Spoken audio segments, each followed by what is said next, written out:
안녕하세요. 2020년 상속세 및 징여세법, 줄여서 상증세법이라고 하죠. 예, 그 개정세법 강의를 맡은 양한수 회계사라고 합니다.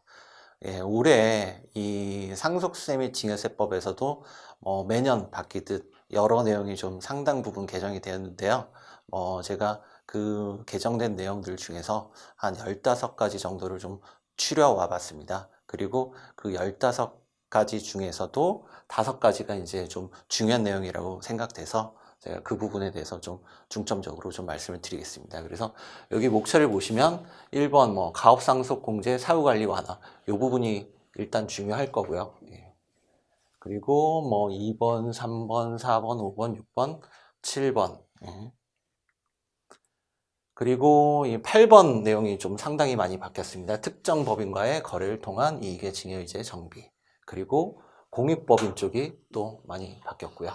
그리고 이제 매스컴에 많이 나오듯이 10번 최대 주주 보유 주식 할증 평가 제도 개선이 있었습니다.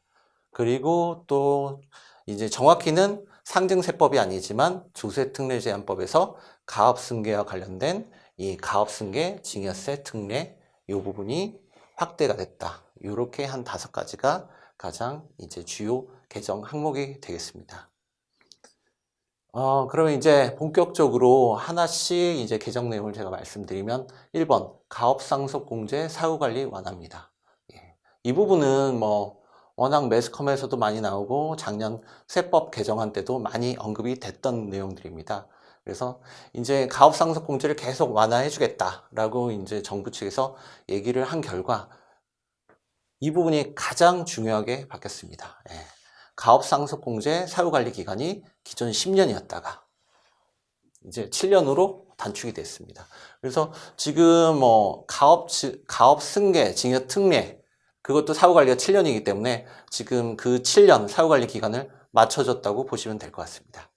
그리고 고용 유지 의무 완화 이렇게 돼 있는데 일단 정규직 근로자 인원수 유지 규정은 동일합니다. 그런데 이 중에서도 당연히 사후관리 기간이 10년에서 7년으로 감소했기 때문에 이 내용이 바뀌었고요. 그리고 중견기업이 기존 120%에서 100% 동일하게 개정이 됐습니다.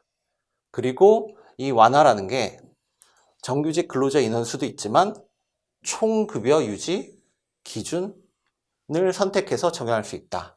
이 내용이 이제 이번에 신설이 되었습니다. 그래서 이제 그 납세자 측면에서는 이제 정규직 근로자 인원수 유지 또는 총급여액 유지 기준을 둘 중에 선택해서 적용할 수 있게 됐다. 그래서 고용 유지 의미가 완화됐다. 예, 그렇게 보시면 될 것 같습니다.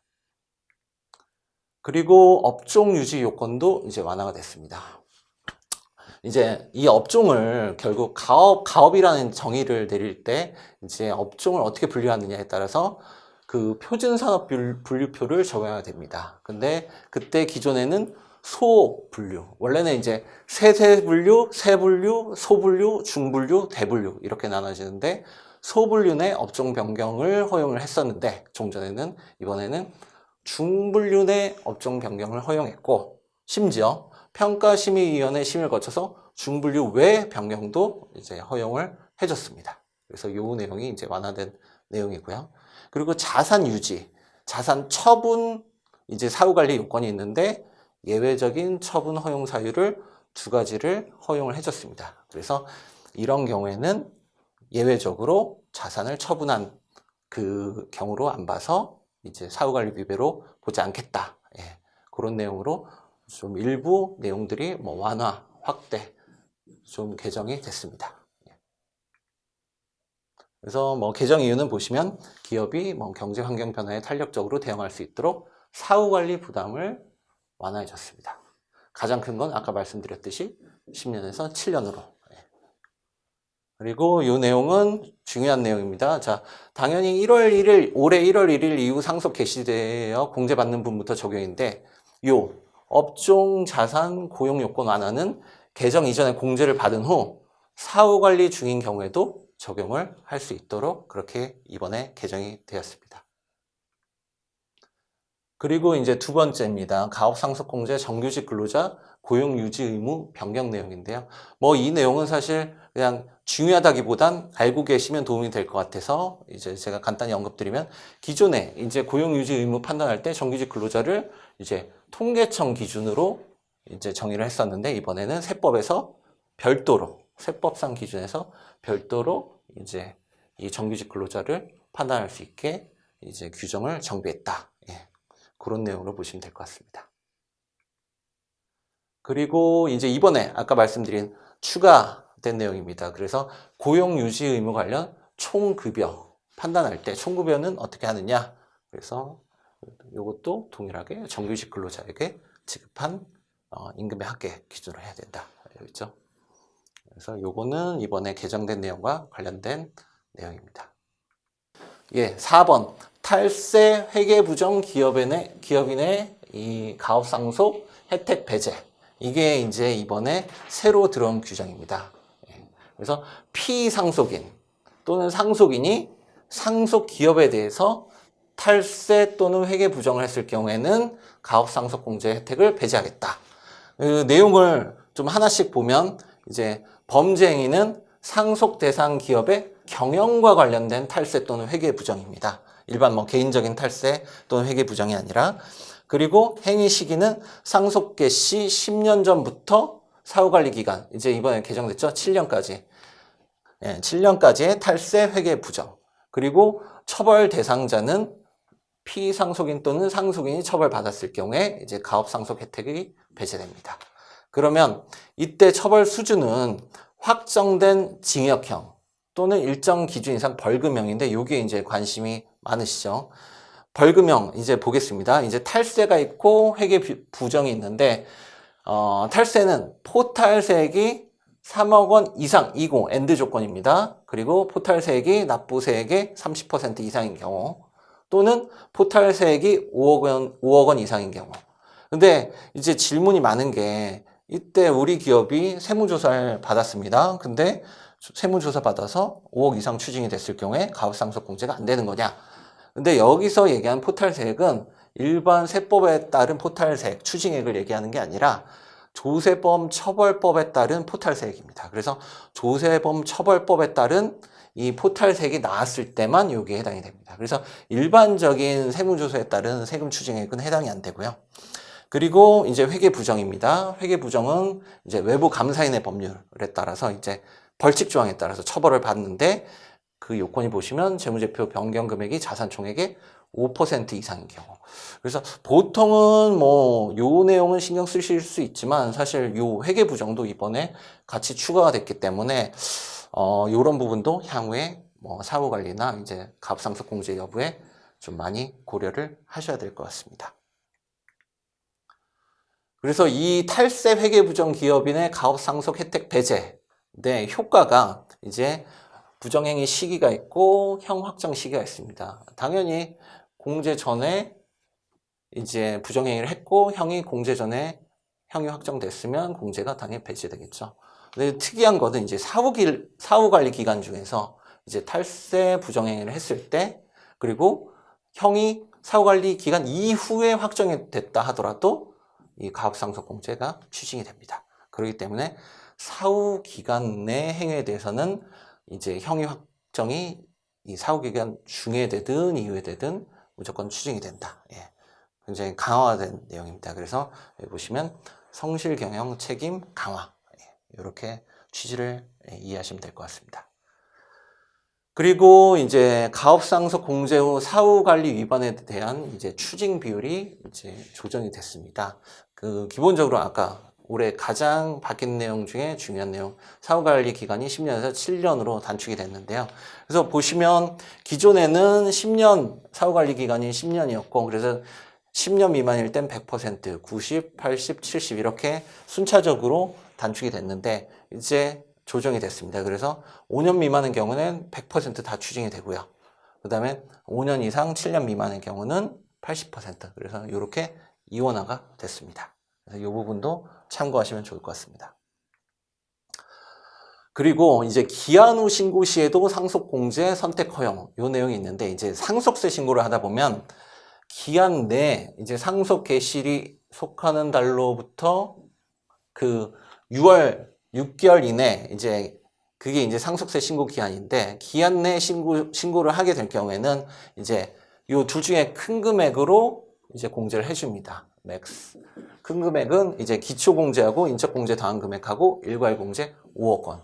근데 이제 통상 상속 분쟁이 있다거나 아니면 상속세 신고 여부에 대해서 뒤늦게 인지하신 경우에는 기한을 놓치는 경우들이 사실 실무상 종종 발생합니다. 그럴 때는 이제 기한을 넘겨서 신고를 하게 되는데, 기존에는 그럴 때는 요 위에 공제는 적용 안 하고 일괄 공제 5억 원만 적용을 해줬었습니다. 근데 이번에 기한 후 신고 시에도 동일하게 상속 공제 선택을 허용하게 해줬습니다. 그래서 납세자가 유리한 공제를 선택할 수 있게, 그래서 이 부분도 좀 완화가 됐다고 보실 수 있겠습니다. 그리고 이제 요즘 또 말이 많죠. 동거주택 상속공제. 예, 그래서 피상속인과 동거를 한 경우 그 금액에 대해서는 주택가액의 기존은 80%만큼 한도 5억 원에서 상속공제를 해줬는데, 이제 올해 완화가 됐습니다. 그래서 공제율도 100%, 한도도 6억 원. 그래서 취지는 부모 봉양에 대한 세제 지원을 확대했다. 요과 관련돼서 이제 그 요건도 완화가 됐습니다. 뭐 나머지는 다 동일한데, 사실 이 가장 적용하기 힘든 요건이 요거였습니다. 상속 개시 현재 무주택자여야 된다. 무주택자 상속인이. 예, 근데 지금 이번에 추가된 내용이 피상속인과 공동으로 주택을 소유한 자도 포함이 돼서 완화가 됐습니다. 이 개정 이유는 이제 상속인과 피상속인이 공동으로 1주택을 보유한 경우에도 어차피 1세대 1주택 아니냐. 그래서 이런 점을 감안해서 세제 지원을 해주겠다. 예, 그런 식으로 개정이 됐습니다.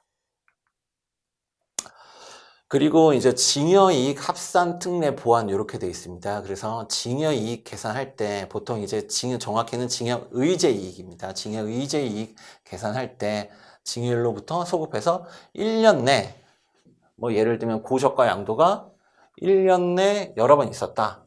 이 징여세, 상속세 및 징여세는 뭐 다 아시다시피 누진세 제도입니다. 누진세 제도이기 때문에 뭐 거래가 3번 있다 하더라도 1년 내에 요거를 다 가액을 합쳐서 누진세율을 적용을 하고 있습니다. 지금 현재 세법에서는. 대부분의 징여의제 규정이죠. 그런데 이제 이번에 추가된 게 초과배당. 초과배당 징여이익도 1년 이내 동일거래 이익을 합산하는 경우. 왜 그러냐면 사실 초과배당이 이 규정이 없으면 기말배당 때 한 번 하고, 기말배당 때 초과배당을 하고, 중간배당 때 초과배당을 하면 사실 이게 합산과세가 안 되는 그런 그 문제점이 있었습니다. 그래서 개정 이후 보시다시피 중간배당을 통한 거래 분할에 따른 조세 회피 방지 목적으로 초과배당이 이번에 포함이 됐습니다. 그리고 뭐 요거는 뭐 그렇게 중요한 건 아닌데 참고로 알고 계시면 좋을 것 같습니다. 기존에 이제 차명 주식, 명의신탁 재산 이 징여의제 할 때 징여일이 이제 등기한 날 이렇게만 돼 있고 주주 명부가 작성 안 돼 있는 경우에 규정이 없었습니다. 그런데 이번에 좀 징여일 규정을 명확하게 이렇게 보완이 됐다. 그렇게 보시면 될 것 같고요. 예. 그리고 요즘 이제 부동산 아파트 이제 취득할 때 이제 징여 추정, 예. 다들 이제 이것도 관심이 많으신 그 사항인데, 재산을 자력으로 취득하였다고 인정하기 어려운 경우에 그 재산의 취득 자금을 징여받은 것으로 이제 추정하는데요. 이제 다만 아래 요소를 감안해서 뭐 이건 징여 추정을 배제해 주겠다. 그래서 이 고려해 준 요소들이 1번 연령, 2번 세대주, 3번 사회 경제적 지위였는데 이제 세대주 요건이 삭제가 됐습니다. 그래서 재산 취득 능력과 무관한 요소를 이제 징여 추정 배제 기준에서 제외했다. 그렇게 보시면 될 것 같습니다. 그리고 이제 소위 말하는 일감 몰아주기죠. 예, 특수관계 법인과의 거래를 통한 징여의제 규정인데, 과세 제외, 일감 몰아주기 과세에서 이제 빼주겠다. 그런 거래를 확대를 했습니다. 이게 크게 보면 두 가지 유형이 있습니다. 첫 번째는 내부 거래. 그렇죠? 쭉 있는데 여기 뭐 국가사업에 참여함에 따라 공공기관과 수혜법인 공동으로 출자 설립한 법인과의 거래, 이건 사실상 뭐 부득이한 사유로 봐주겠다. 그래서 이게 추가됐고요. 사실 특이한 내용은 이제 두 번째입니다. 그 제외되는 사유가 크게 보면 두 번째, 내부거래 말고 이제 자기증여 거래의 경우에 제외를 해주는데, 이런 특정 지배 구조의 경우에는 자회사 간 거래에 대해서는 이 일감 몰아주기를 적용 안 해주겠다. 뭐 구조는 이런 구조입니다. 뭐 모회사가 있고, 그 다음에 자회사가 두 개가 있는 경우에 이 두 자회사 간의 거래에 대해서는 이건 자기증여로 봐서 이 소위 말하는 부의 편법 이전으로 보기 어렵다. 그래서 요거는 과세 대상에서 제외해 주겠다. 예, 그런 내용입니다. 그리고 이제 특정 법인과의 거래를 통한 이익의 증여의제 규정이라고 하는데, 이게 관심 있는 분은 굉장히 관심이 많은 조문입니다. 예전에 원래는 이 법이 결손법인에 대해서만 적용이 됐습니다. 결손법인. 그래서 결손법인을 특정 법인으로 봐서 이런 결손법인과 거래를 통해서 증여세를 줄인 경우에는 이 증여세를 과세하겠다라는 취지였는데, 한 4, 5년 전인가요? 그때 이제 흑자법인이 들어왔죠. 예. 그래서 그때 이제 지분율 요건이라든지 뭐 과세 대상 주주 요건이라든지 이런 게 이제 추가됐습니다. 이 스토리가 그렇게 됐는데, 이번에 아예 결손법인, 흑자법인 구분이 폐지됐습니다. 그리고 지분율 요건, 과세 대상 주주 요건도 일어났습니다. 그래서 보시면 지분율 요건이 30%. 굉장히 강화됐죠. 보시면 흑자법인도 사실 지분율 요건은 50%였습니다. 근데 이제 30%로 낮춰져서 강화됐는데, 이 30%가 어디서 왔냐? 일감 떼어주기, 예, 지분율 요건하고 동일하다. 그렇게 보시면 될 것 같습니다. 그리고 이제 특정 법인 거래를 통한 이익의 증여의제 규정과 관련해서 증여세 한도라는 게 나왔습니다. 한도. 어떻게 보면 당연한 얘기인데요. 이거는 우회 증여에 대해서 제재를 하겠다는 내용이기 때문에 직접 증여한 경우에 대한 증여세와 비교를 해주고, 그 다음에 결손법인, 이 특정 법인이 납부한 법인세 상당액을 차감한 가액을 한도로 해서 과세를 하겠다. 그래서 이 특정 법인과의 거래를 통한 이익의 증여의제 규정이 전면적으로 좀 개편이 많이 됐습니다. 그래서 내용을 참고하시면 좋을 것 같습니다. 그리고 이제 올해 많이 바뀐 게, 이제 매년 특히 이제 최근 2, 3년 새 이제 공익법인에 대해서 굉장히 많이 강화가 되고 있습니다. 예, 그 추세를 따라서 올해도 많이 강화됐습니다. 보시면 공익법인 의무지출제도라는 게 있습니다. 그래서 사실 중소 사이즈의 공익법인 같은 경우는 이 내용을 모르시는 경우가 많은데, 의무지출제도라는 게 기준 자산가액의 일정 비율을 공익목적 사업에 의무적으로 지출하게. 그래서 만약에 지출을 안 하면 가산세를 과세하는 제도입니다. 그래서 예전에는 이제 주식을 보유하고 있는데 주식 지분율이 5%를 초과하는 이른바 성실공익법인만 이 의무지출 제도에 적용을 받아서 1%에 3% 의무지출을 해라. 그 규정이 있었는데 이번에 확대됐습니다. 확대. 그래서 기준규모 이상 공익법인은 다 해당이 됩니다. 그럼 기준규모 이상이 뭐냐? 자산 5억 원 또는 수익금액 3억 원. 그래서 여기 굉장히 해당되는 공익법인이 많을 겁니다. 다만 여기 보면 종교법인 뭐 이런 것들은 제외하고 있습니다. 그런데 그러면 이 기준 규모 이상 공익법인들은 다 저렇게 지출을 해야 되냐?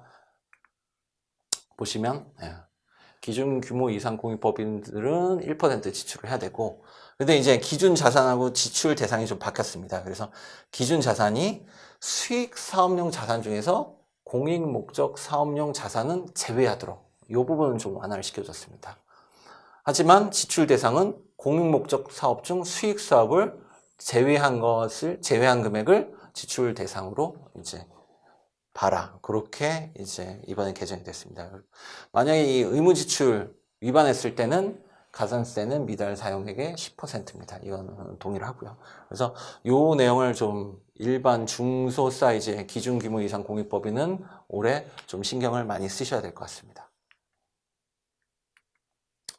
그리고 요거는 이제 공익법인은 이제 사후 관리를 해야 되는데, 사후 관리 사유 발생했을 때 이제 증여세가 부과됐습니다. 근데 이제 증여일이 명시적으로 규정이 안 되어 있었는데, 이제 이번에 법이 이제 사후 관리 위반일로 명확화됐다. 예. 그 내용 참고하시면 좋을 것 같고요. 그리고 요 내용도 관심들이 많으시죠. 이른바 외부 감사 대상 공익법인이 전에는 작년까지는 자산 100억 원 이상이었죠. 근데 세법 개정안하고 동일하게 연간 수익 금액 50억 이상 또는입니다. 또는 기부금 20억 이상이면 그 올해부터 2020년 1월 1일 이후 개시한 사업연도분부터 외부 감사를 받아야 됩니다. 그리고 이 외부 감사를 받는데 뭐 일반적인 공익법인은 아니지만 이런 자산 규모 1,000억 원 이상 또는 공시대상 기업 집단 소속의 외부 감사 대상 공익법인은 이제 4년간 자유 선임하고 2년간 지정 감사를 받아라. 굉장히 이 부분도 강화가 된 내용입니다. 그리고 이 부분도 좀 신경을 쓰셔야 되는데 공익법인 공시 의무가 기존에는 뭐 이런 세 가지 내용들이었는데 지금 주석 기재사항이 이번에 추가가 됐습니다. 그래서 이 내용도 참고로 알고 계시면 좋을 것 같고요. 그리고 또, 요것도 의무 공시 대상 공익법인 확대. 그래서 공익법인들에 대해서 의무를 계속 이제 뭔가 부여를 하고 있습니다. 예전에는 아까 기준 규모 이상이죠. 자산 5억 원 이상 또는 연간 수익 금액 3억 원 이상인 경우에만 결산 서류 등 공시를 해라. 그렇게 규정이 돼 있었는데 이번에는 모든 공익법인으로 확대됐습니다. 다만 이제 경과 규정으로 5억 원 미만이고 연간 수익 금액이 3억 원 미만. 요 기존의 이제 기준 규모 이하의 법인은 간편 양식을 사용할 수 있다. 그리고 또 경과 규정으로 이런 간편 양식 적용하는 공익법인의 경우는 23년까지는 잘못해도 가산세를 부과하지 않겠다. 굉장히 전반적으로 공익법인에 대해서 요건이 강화되고 있습니다. 그리고 이제 공익법인의 이제 의무 중에 하나인데 이제 기부금을 이제 받는 경우에는 이제 그 주민등록번호를 기재하도록 하고 있습니다. 근데 이제 개인정보보호법상 이제 근거 법률이 없으면 수집을 못하도록 규정되고 있어서 이게 근거 규정이 없지 않냐. 그런데 이번에 법적 근거가 보완돼서 주민등록번호 수집을 합법적으로 할 수 있다. 그런 내용입니다. 그리고 이 내용도 이제 신문에도 굉장히 많이 나오고 이슈가 됐었죠.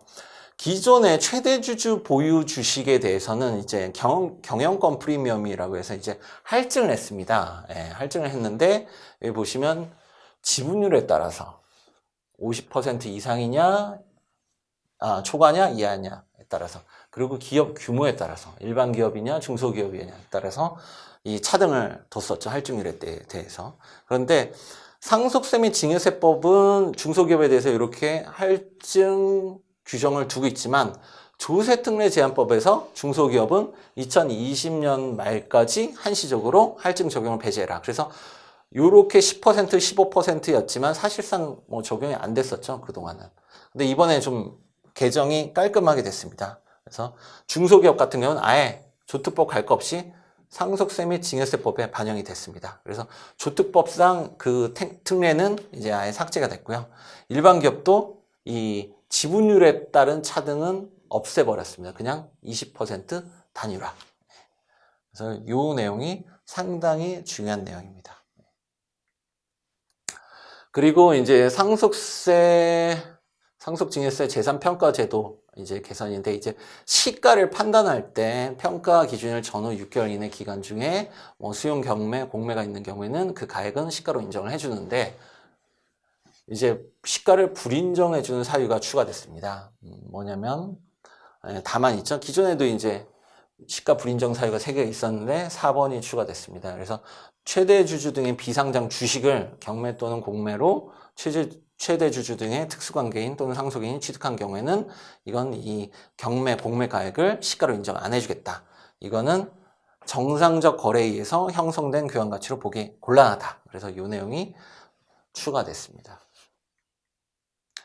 그리고 이제 비상장 주식을 이제 평가할 때 상속세 및 징여세법에 따라서 이제 보충적 평가라는 걸 합니다. 그러면 이제 순손익 가치, 순자산 가치를 구해서 뭐 원칙상 3대 2로 가중 평균을 하는데 이 중에 이제 순손익액을 계산을 할 때 여기 있죠. 실제 지출이 발생했으나 정책적 목적으로 송금이 비용으로 인정되지 않은 금액은 소득 금액에서 차감하도록 그렇게 이제 내용이 있는데 이번에 구체적으로 들어왔습니다. 그래서 첫 번째 징벌적 목적의 손해배상금 그리고 두 번째, 업무용 승용차 관련 송금 불산입액은 정책적 목적으로 송금으로 인정이 안 됐기 때문에 이거는 이번에 차감을 해라. 반대로 업무용 승용차 관련 2월 된 송금 산입액은 가산해라. 요 내용이 이제 산식에 추가됐습니다. 그래서 그 산식을 보시면 복잡하죠? 여기 보시면 요 내용들이 기존하고 달리 기존입니다. 이게 이제 순손익액을 구하는 산식인데 이번에 세 가지가 도입이 이제 됐죠. 점점 복잡해지고 있죠. 사실 이 외화 환산도 최근에 1, 2년 새에 이제 추가됐는데 네. 이제 이번에 업무용 승용차 그리고 손해배상금 이런 것도 이제 새로 추가가 됐습니다. 그래서 이런 것도 참고하시면 좋을 것 같습니다. 그리고 이제 영업권 평가 방법 보완. 그래서 이 법인 전환 사업자 같은 경우는 사실 영업권이 여기 보시면 최근 3년간 순손익액을 기초로 해서 영업권을 평가를 하게 되어 있습니다. 그런데 이제 개인에서 법인으로 전환하는 경우에는 사실 이 영속성이 끊어지는 걸로 봐서 법인 전환 개시를 새로 법인 설립일로 원래는 그 봐서 이제 순손익액이 3년간 끌고 오질 못했습니다. 근데 이제 이번에는 이 개인 사업자인 기간에 순손익액을 포함해서 이런 요건을 충족한 경우에는 영업권을 산출할 수 있게 이번에 좀 추가됐습니다. 그래서 이 법인 전환 사업자의 경우는 이 내용을 좀 참고를 하시면 좋을 것 같습니다. 그리고 연부연납 제도라는 게 있습니다. 이 연부연납이 이제 상속세를 이제 나눠서 낼 수 있게 하는 제도인데 특례는 일반 뭐 1년, 2년이 아니라 10년 또 20년 나눠서 낼 수 있는 제도입니다. 그래서 기존에는 상속공제를 받은 경우나 요건을 충족했지만 안 받은 경우 이런 경우에 한해서 이런 연부연납 특례를 허용해 줬는데요. 결국은 가업상속공제 요건을 충족을 해야만 연부연납 특례 대상이 됐습니다. 그런데 이번에 이 요건이 대상도 많이 확대됐고 요건이 많이 완화가 됐습니다. 그래서 이 내용 한번 쭉 읽어보시면 도움이 될 것 같습니다. 이것저것 좀 많이 완화가 됐습니다. 전반적으로 보시면. 그래서 이렇게 많이 바뀐 이유는 가업상속 공제도 있지만 연부연납 특례 활용을 해서 이런 가업승계를 원활하게 지원해주겠다. 그런 취지로 많이 개정이 됐습니다. 그리고 이제 상속세를 재산, 현금이 아니라 물납, 물건으로 납부할 수 있는 이제 물납 제도가 있습니다. 그렇지만 이제 특정 재산의 경우는 물납, 이런 물건으로 납부하는 것을 인정을 안 해주겠다. 이 불허 요건이 있었습니다. 그래서 기존에 이제 불허 요건이 있었는데 대부분 이제 부동산과 관련된 내용입니다. 그래서 요 지금 내용은 사실 기존 내용과 동일하고요. 이번에 추가된 내용이 주식입니다. 주식. 그래서 주식으로 유가증권으로 물납을 할 경우 이 사유에 해당하는 경우에는 물납을 인정을 안 해주겠다. 그래서 개정 이유 보시면 매각이 곤란해서 국고 손실 가능성이 높은 주식은 물납이 허가되지 않도록 불허요건 보완이 됐습니다. 그리고 이제 요 내용도 사실 굉장히 중요한 내용입니다. 정확히는 이제 상속세 및 징여세법이 아니고 조세특례 제한법인데 가업승계 징여 특례라고 하죠. 가업승계 징여 특례. 이번에 확대가 됐는데 어떻게 확대가 됐냐면 기존에 가업을 승계한 1인한테만 적용이 됐습니다. 가업상속공제도 원래는 한 명한테만 적용이 되다가 2016년도에 이제 2인 이상한테 적용하는 걸로 확대가 됐었습니다. 그래서 이번에 이 가업승계 징여세 특례도 이제 가업상속공제에 맞춰서 2인 이상이 가업승계를 하는 경우에는 모두에게 특례를 적용할 수 있게 바뀌었습니다. 이 내용도 굉장히 중요합니다. 이럴 때 이제 세부담은 1인이 모두 징여받은 것으로 봐서 이제 징여세율 계산해라. 그래서 동시징여도 있고 순차징여도 있습니다. 그래서 요 복수의 승계자에게 가업승계 징여특례가 적용 가능할 수 있도록 이번에 바뀌었다. 참고하시면 좋을 것 같습니다.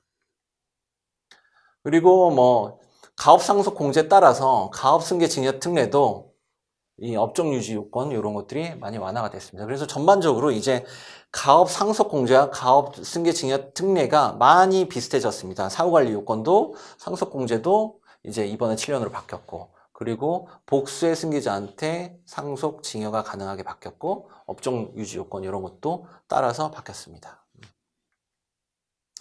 그리고 이제 마지막으로 이제 창업자금 징여세 특례라고 있습니다. 그래서 60세 이상 부모로부터 뭐 징여받은 창업자금에 대해서 이제 공제를 해주는데 이번에 좀 많이 완화가 됐습니다. 그래서 예전에는 업종 요건이 좀 타이트했었습니다. 그런데 이제 업종이 많이 추가가 됐죠. 예. 그리고 자금 사용 요건도 징일로부터 1년 창업하고 3년 내 창업 자금으로 사용해야 되는데 징일로부터 2년 그리고 4년 이내 창업 자금으로 사용해도 이 과세특례 적용 대상이 될 수 있도록 그래서 많이 이번에 업종 확대도 그렇고 요건 완화가 됐습니다. 그래서 이상이 이제 올해 금년 2020년 상속세 및 징여세법 그 세법 개정 내용이었습니다. 감사합니다.